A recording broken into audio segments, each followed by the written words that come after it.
Yang perlu kita ketahui juga adalah ada malaikat al-muqassimat. Namanya tidak disebutkan dalam Al-Quran. Yang jelas dia bukan malaikat Jibril, bukan malaikat Israfil. Akan tapi tugasnya disebutkan di dalam Al-Quran, surat Adz-Dzariyat, fal muqassimati amra. Dan demi malaikat-malaikat yang membagi-bagi segala urusan atas perintah Allah. Tugasnya adalah melaksanakan tugas khusus yang sudah Allah tentukan dalam segala urusan. Banyak. Baik di dunia maupun akhirat. Mereka akan menjalankan tugas tersebut sesuai dengan perintah tanpa ada kurang atau lebih persis. Malaikat An-Nasyirat. Namanya tidak disebutkan dalam Al-Quran, akan tapi tugasnya disebutkan dalam Al-Quran surat Al-Mursalat. Wan-Nasyirati Nashra. Demi malaikat-malaikat yang menyebarkan rahmat dengan seluas-luasnya.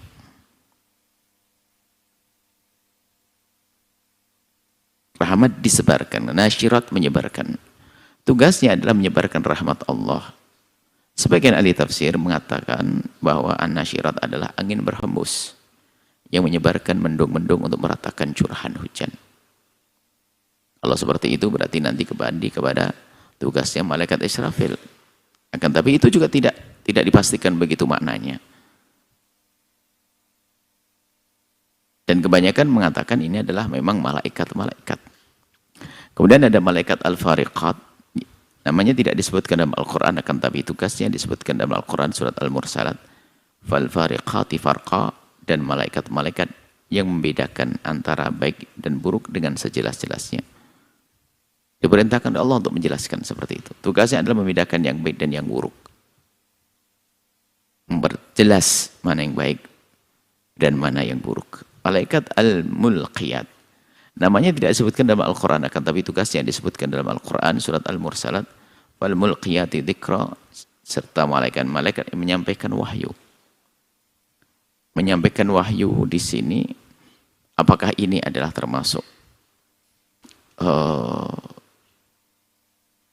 ikut pemimpin penyeru penyampai wahyu, yaitu malaikat Jibril atau yang lainnya?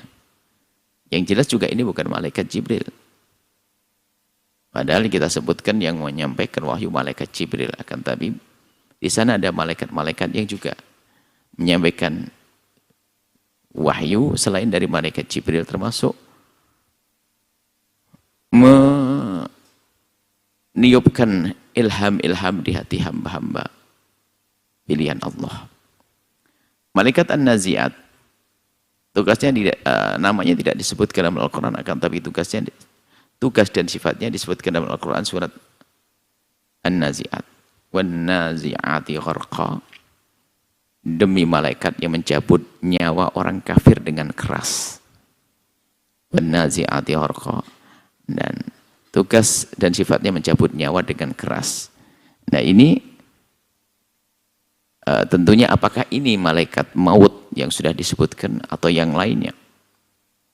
Karena bisa jadi ini adalah yang lainnya. Karena kalau malaikat maut, atau mungkin memang ini. Jadi masih banyak kemungkinan, tapi yang jelas disebut ini malaikat. Apakah ini malaikat yang kita sebutkan pada pertanyaan lalu malakul maut? Dan malakul maut nanti kan apakah banyak jumlahnya sebanyak makhluk yang bernyawa, setiap malaikat mencabut satu-satu atau bagaimana? Atau malaikat maut itu hanya satu, tapi Allah beri kemudahan karena menunjukkan kekuasaan Allah, biar malaikat satu ibaratnya seperti manusia itu seperti piring kecil begitu, tinggal comot begini, cabut begitu atau bagaimana? Wallah alam. Yang jelas bisa saja rombongan mati, lihat tsunami 80 ribu, kemudian juga gempa di Turki berapa puluh ribu dalam waktu yang serempak, dan seterusnya. Nah, ini adalah hal-hal begitu adalah furu' al-aqidah. Artinya nggak perlu kita detail sampai tahu semacam itu, yang jelas ada pencabut nyawa. Dan di sini juga pencabut nyawa. Malaikat nasyitat, namanya tidak disebutkan dalam Al-Quran, akan tapi tugas sifatnya disebutkan dalam Al-Quran. Wanasyitati nashta, demi malaikat yang mencabut nyawa orang mukmin dengan lemah lembut. Jadi ini orang yang lain, malaikat yang lain. Ada yang mencabut nyawa orang kafir dengan keras, nazi'at. Ada yang mencabut nyawa orang beriman dengan lembut. Tugas dan sifatnya adalah mencabut nyawa dengan lemah lembut. Malaikat sabihat, namanya tidak disebutkan dalam Al-Quran.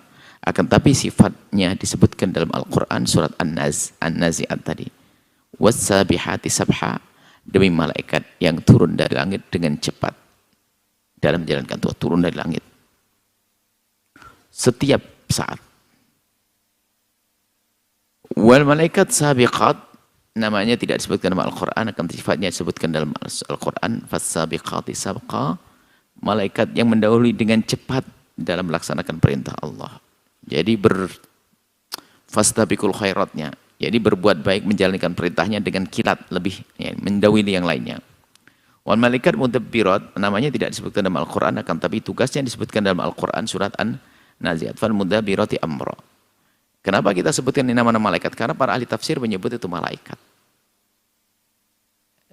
Dan karena itu adalah disebut malaikat, bukan makhluk yang lain, dengan tugas-tugasnya. Maka itu termasuk yang harus kita yakini, tapi sifatnya kita meyakini bahasanya ada malaikat-malaikat yang banyak di antaranya itu. Adapun detailnya, permasalahannya kita tidak wajib tahu. Karena tidak ada keterangan dari nas yang menjelaskan rinciannya. Dan kita sudah tahu tentang rambu-rambu keyakinan, ada yang furu'ul aqidah, usulul aqidah. Malaikat safarah, namanya tidak disebutkan dalam Al-Quran, akan tapi tugasnya disebutkan dalam Al-Quran surat Abasa, fi suhufim mukarramah marfu'atin mutahharah bi aidin safarah. Bi aidi safarah. Siapa mereka yang membawanya? Yang dalam suhuf, lembaran wahyu yang dimuliakan di hadapan Allah, yang ditinggikan, lagi disucikan di tangan para siapa? Para malaikat. Yang membawa malaikat. Tugasnya membawa wahyu. Malaikat Zabaniyah. Namanya disebutkan dalam Al-Quran. Sanad'uz Zabaniyata. Kelak kami akan memanggil malaikat Zabaniyah, penyiksa orang-orang berdosa. Tegasnya menyiksa orang berdosa. Malaikat Qarin. Namanya tidak disebutkan dalam Al-Quran, akan tapi tugasnya disebutkan dalam Al-Quran. Wa qala qarinuhu hadza ma ladayya atidun. Malaikat yang menyertainya berkata, inilah catatan perbuatan yang ada padaku. Baik. Disebutkan dalam hadis Nabi bersabda, "Ma minkum min ahadin illa waqad ukila bi qarinuhu minal malaikati wa qarinuhu minal jin." Tugasnya qarinuh, menyertainya. Apakah ini raqib atid? Bisa jadi bukan raqib atid. Nah, tapi yang lainnya. Tidak salah satu dari kalian kecuali menyertainya satu malaikat dan satu jin. Tugasnya adalah menyertai manusia. Malaikat kiraman katibin, namanya tidak disebutkan dalam Al-Quran, akan tapi sifat dan tugasnya disebutkan dalam Al-Quran surat Al-Infitar. Wa inna alaikum lahafidin, sungguh bagi kamu ada malaikat pengawas, kiraman katibin, yang mulia di hadapan Allah. Ini bukan terjemahan dari Buya ini. Kiraman terjemahan bukan dari Buya ini. Ya, naskah. Kiraman katibin, yang mulia. Kita menghindari penerjemahan dengan kalimat sisi, karena sisi adalah biasa dipakai untuk terjemahan kitab suci yang bukan Al-Quran. Sisi ada.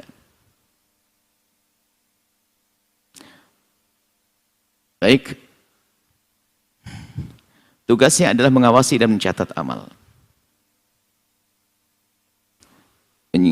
Tugasnya adalah mengawasi dan mencatat amal.